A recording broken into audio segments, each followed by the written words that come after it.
हो जाता है, जब मनुष्य मिट जाता है, जब साधक मिट जाता है, उसका सब कुछ लूट जाता है, मिट जाता है, तब जाके परमेश्वर की खोज होती है। तो जब जीव तरह तरह की पूजाएं पद्धतियां करके, तरह तरह के धार्मिक कृत्य करके, पूजों तीर्थों के ऊपर स्नान आदि करके और जगह जगह पर जाकर जब थक जाता है, जब बाहरमुखी अनेकों प्रकार की कर्म क्रियाएं धार्मिक कृत्य करके थक जाता है, जब अनेकों प्रकार के कर्म करके थक जाता है, तो फिर अब वो सोचता है कि अब मैं क्या करूं, किस गुरु से मिलूं, कौन से गुरु से मिलूं, कौन मुझे मेरी इसको गुत्थी को सुलझाएगा।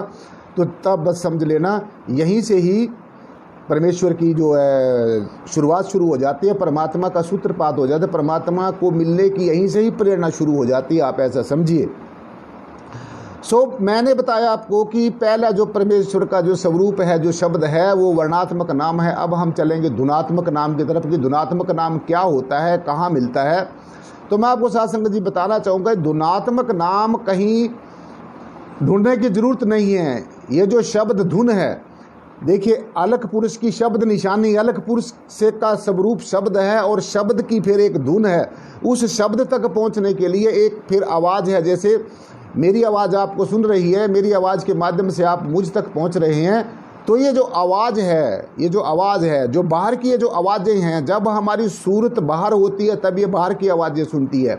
मैं आपको ध्यान करने के लिए और हमेशा हमेशा याद रखने के लिए ये जो अकाट्य सत्य है, ये अपने पल्ले में इसको गांठ बांध लेना चाहिए कि हमारे अंदर दो बहुत ही इम्पोर्टेंट शक्तियाँ होती हैं। एक का नाम सूरत होता है, दूसरी का नाम नृत्य होता है। सूरत सुनने का काम करती है, नृत्य देखने का काम करती है। अब जैसे हमारी आंखें खुली हैं तो ये जो बाहर कुछ दिख रहा है, अब हमारी सूरत बाहर है, अब हमारी सूरत बाहर मुखी है, बाहर की चीज़ों को देख रही है, संसार की चीज़ों को देख रही है, इन परिवर्तनशील जगत को देख रही है, सारे संसार के प्रपंच को देख रही है। अब हमारी सूरत है। और जो नृत्य है, जो नृत्य है, सारे प्रपंच को देख रही है। जो सूरत है वो तरह तरह की आवाज़ें इस यूनिवर्स की बाहर की सुन रही है। अब हमारी सूरत और नृत्य दोनों बाहरमुखी हैं। सूरत इन आवाज़ों को सुन रही है और नृत्य सारे प्रपंच को देख रही है। तो ये वो दो हमारे अंतर में बहुत ही इम्पोर्टेंट शक्तियाँ हैं। इन दो शक्तियों को ये बताया कि ये दोनों सूरत और नृत्य, ये दोनों शक्तियाँ हमारी आत्मा की आंखें हैं। हमारी आत्मा जो इस नारायणी देह के अंदर विद्यमान है, वो आत्मा हमारी चेतना बनकर इन सूरत और नृत्य के माध्यम से सारे यूनिवर्स के ऊपर वाच करती है। सारे हमारे जो सारे का सारा पंच भौतिक यूनिवर्स है, ये सारे का सारा पिंड है।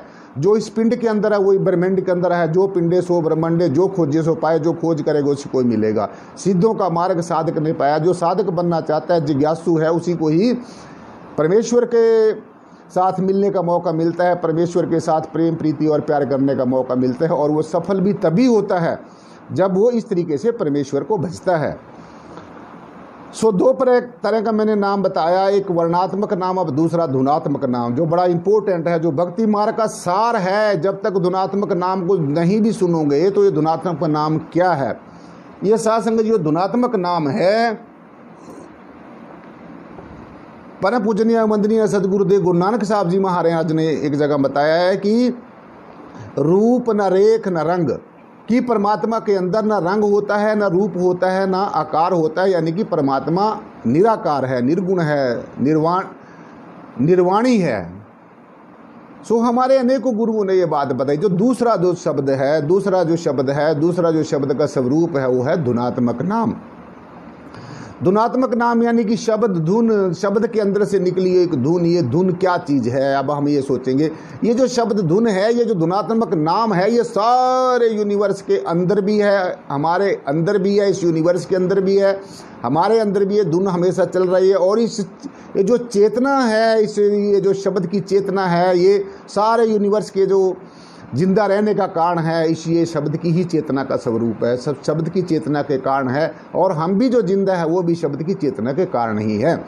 तो अब ये जो शब्द धुन है, ये हमारे अंतर में, सबके अंदर, सब प्राणियों के अंदर, लेकिन सब प्राणियों को इसकी पहचान नहीं है। इसलिए ये जो मनुष्य शरीर है, ये जो नारायणी देह है साध संगत जी, ये परमात्मा की सबसे सुप्रीम क्रिएशन है। ये जो मनुष्य ये सबसे सुप्रीम क्रिएशन है और परमेश्वर का सबसे ये प्यारा जो है पुत्र है, प्यारी संतान है। जैसे माता पिता को अपनी पहली संतान बहुत प्यारी होती है, श्रेष्ठ संतान प्यारी होती है, इसलिए इंसान को बाइबल के अंदर परमेश्वर का ज्येष्ठ पुत्र माना गया। भगवान यीशु ने कहा कि मैं परमेश्वर का बेटा हूँ और मैं परमेश्वर का ज्येष्ठ पुत्र हूँ और मैं परमेश्वर मेरे से अत्यंत प्रेम करते हैं। सो इसीलिए सिर्फ भगवान यीशु नहीं, आप भी परमेश्वर की ज्येष्ठ संतान हो, लेकिन आपने भी अब उस अवस्था को प्राप्त करना, उस पोजीशन को प्राप्त करना है जिसको हमारे संतों महात्माओं ने प्राप्त करने के लिए कहा है। सो धुनात्मक नाम हमारे अंतर में एक बहुत ही अलौकिक धुन, एक बहुत ही अलौकिक आवाज़, जिसको ये कहा गया कि बांगे इलाही कहा गया है, कि ये इलाही फरमान कहा गया, ये अल्लाह की तरफ से, गॉड की तरफ से, वाहिगुरु की तरफ से, राम की तरफ से ये एक फरमान है, एक ये आदेश है, एक ये संदेश है। इसको इलाही फरमान भी कहा गया है, इसको बांगे इलाही भी कहा गया है, और इसको परमात्मा की आत्मा के लिए प्रेम का संदेश लेकर जो आवाज़ आ रही है, जैसे मेरी आवाज़ से आप तक कोई संदेश पहुंच रहा है, ऐसे ही धूरधाम से, सचखंड से, जिसको हम बेगमपुरा कह रहे हैं, बेगमपुरे से चेतना के माध्यम से, शब्द के धुन के माध्यम से, बेगमपुरा से, सचखंड से, सत्यलोक से, परमात्मा आत्म लोक से, आत्मा के लोक से, जहाँ की आत्मा रहने वाली है, जहाँ परम तत्व का वास है, जिसको सतलोक कहा है, जिसको सचखंड कहा है, और परम संत शिरोमणि श्री गुरु रविदास जी महाराज ने उसको बेगमपुरा कहा है। बेगमपुरा शहर को नाम कि मैं ऐसा, मेरे शहर का नाम है जहाँ पर बेगम है, सब बेगम है,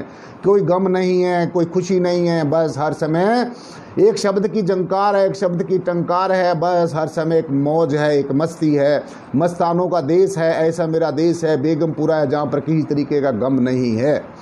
सो इसलिए गुरुजी ने भी यही बात कही, अनेकों संतों महापुरुषों ने हमें यही बात कही। तो ये जो शब्द धुन है, ये जो एक बहुत ही एक नेचुरल म्यूजिक है, एक बहुत ही मनमोहक आवाज़ है। इस आवाज़ को सुनकर ये जो मन है, जो चंचल और चलायमान मन है साध संगत जी, जो संसार की किसी भी चीज़ से ये मानने वाला नहीं है, ये कभी आगे कभी ये आगे की तरफ भागता है, कभी ये पीछे की तरफ भागता है, और ये कभी संतुष्ट नहीं होता, ये कभी तृप्त नहीं होता। इसकी एक इच्छा पूरी हो जाती है और 100 इच्छाएं इसके अंदर और जागृत हो जाती हैं, तो कभी भी ये जो इच्छाओं की लड़ी है, ये मन की, ये टूटने वाली नहीं है, और ये किसी तरीके से वश में आने वाला नहीं है।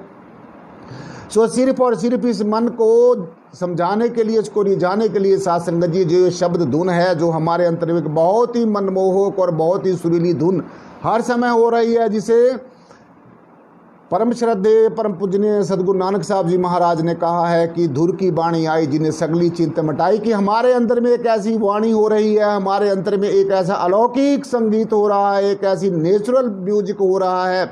जैसे बाहर के म्यूजिक तो बजाकर आवाज़ आती है, लेकिन हमारे अंतर में अनहद शब्द है, जिसकी कोई हद नहीं है, जिसकी कोई हद नहीं है, जिसको हम शब्द धुन कह रहे हैं। दूसरे शब्दों में तरह तरह के नामों से इस इलाही फरमान को, इसको शब्द धुन को कहा गया है।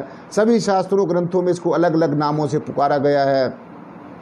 सो सारी ये समझना चाहिए कि हमारे अंतर में जो ये आवाज़ है, जो ये शब्द धुन है, यही सबसे विशेष बात है, यही भक्ति मार्ग का सार है। अगर भक्ति मार्ग पर चलने वाले को, जिज्ञासु को, जब तक ये शब्द धुन सुननी शुरू नहीं होती, शब्द धुन तो हो रही है हमारी तरफ, हमारे अंदर में हर समय हो रही है, लेकिन इसलिए नहीं साध संगत जी हम लोगों को सुन रही है क्योंकि हमारी सूरत और नृत्य बाहर की चीज़ों में मस्त है, इन बाहर की रंग रलियों में जीव मस्त है, इस बाहर के संगीन सपने देख देख कर मस्त है, इस रंग रूप और आकार प्रकार की ये जो दुनिया है, इसमें ये मन मस्त है, इस मन की भूल भुलैया है, और ये जो सारा संसारिक प्रपंच है, इसमें ये मन फूला बैठा है, मन फूला फूला फिरे जगत में कैसा नाता रहे। इस जगत के साथ इस मन का कोई नाता नहीं है वैसे, लेकिन ये समझ रहा है कि ये सारा जगत मेरा है, मैं सारे साम्राज्य का मालिक हूँ। तो ये जो त्रिगुणात्मक माया है, ये भी सब मन का खेल है, मन का विलास है।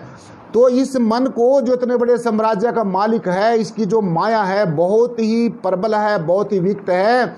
इस माया से पीछा छुटाने के लिए हमें मायापति को जानना होगा। मायापति के पास जाने के लिए क्या रास्ता है? तो मैं बताना चाहूँगा कि परमेश्वर से मिलने के लिए सिर्फ और सिर्फ ये शब्द धुन का रास्ता है। जब हम अंतर्मुखी होंगे, अपनी आंखों को बंद कर लेंगे, तो जो हमारी बाहरमुखी जो ये चेतना है, बाहरमुखी जो सूरत है और बाहरमुखी जो नृत्य है, जो ये सूरत सुन रही है, अनेकों आवाज़ें सुन रही है, अब ये बाहरमुखी है, और अनेकों चीज़ों को नृत्य देख रही है, अब ये बाहरमुखी। अब ये जैसे ही हम आंखें बंद करेंगे तो ये सूरत और नृत्य अब अंतर्मुखी हो जाएंगे। अब ये जो सूरत है ये शब्द धुन को सुनना शुरू करेगी, और जो नृत्य है परमेश्वर के परम प्रकाश स्वरूप को देखेगी।